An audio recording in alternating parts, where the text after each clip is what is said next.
à toutes et à tous l'équipe, j'espère que vous allez bien. C'est avec très grand plaisir qu'on se retrouve pour la présentation de la 15e étape du Giro 2024. C'est la dernière étape de la deuxième semaine de course. Avant une journée de repos, les coureurs pourront donc tout donner. Ils se reposeront le lundi 20 mai 2024 avant d'entamer la troisième de course dès mardi. Mardi qui sera donc le 21 mai. Ça sera la dernière semaine de course de ce Giro. On sait que la troisième semaine, c'est souvent là où se joue le classement général. Étape 15 très intéressante, classée 5 étoiles sur 5. Même quand on n'a pas vu le profil, on sait qu'on va avoir le droit de la montagne. De plus, on voit que les dénivelés, il y a 5400 mètres de dénivelé positif, 222 km. Ça va être une étape incroyable. Entre Manerga, Del Garda et Livigno, ça sera une grosse étape de montagne. Peut-être la plus grosse étape de montagne de ce début de Giro. Pour l'instant, je pense qu'on n'a eu aucune étape à la hauteur de celle-ci, avec pas moins de 5 ascensions répertoriées, beaucoup de premières catégories, ce qui montre que ce sont de gros cols. On aura en début de parcours une côte de troisième catégorie, le Lodrino. Ça va pas sauter toutes les 5 minutes. Quand même, le site du Giro... Vous l'avez vu, il est pas mis à jour en termes de classement, on va pas se pousser un petit coup de gueule, mais c'est pas le site du Tour de France. Et là, vous avez vu, ça saute un petit peu même dans les classements, c'est une catastrophe. On va revenir sur le sujet de la vidéo.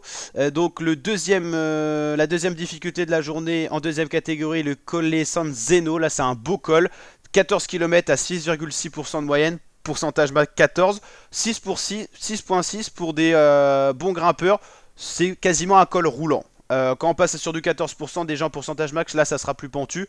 Mais voilà, c'est pas un col très dur. Surtout que c'est en début de parcours. Mais c'est casse-pattes quand vous avez la suite. Et on va voir justement la suite qui attend les coureurs. Le Passo del Mortirolo, tout le monde le connaît ce Mortirolo.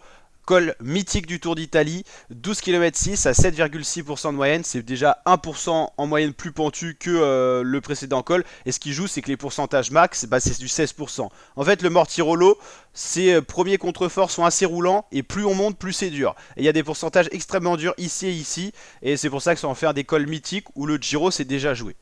Ensuite, il y aura la Motte et le Passo di Fossagno, et encore une descente pour une nouvelle ascension pour arriver à Livigno. Donc c'est vraiment un profil d'étape très dur parce que quand vous gravissez tout ça, vous avez moins de descente que de montée. Et ensuite ça va monter tout le temps, ça va redescendre un petit peu. On va faire un gros col, redescendre pour remonter à nouveau.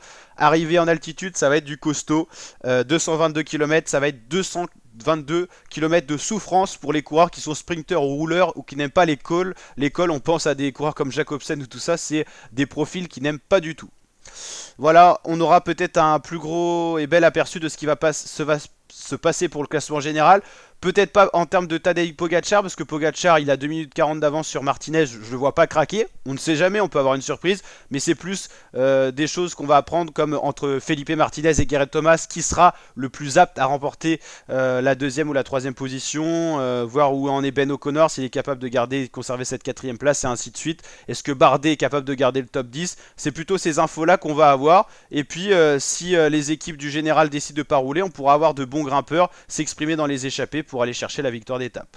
En tout cas, c'est une des plus belles étapes du Giro. La team, j'espère que cette présentation d'étape vous a plu. Si c'est le cas, n'hésitez pas à lâcher le pouce bleu des familles, le petit like, le petit abonnement, la petite cloche de notification pour suivre tout ça. Et je vous dis à très bientôt pour de nouvelles vidéos. Ciao, ciao l'équipe.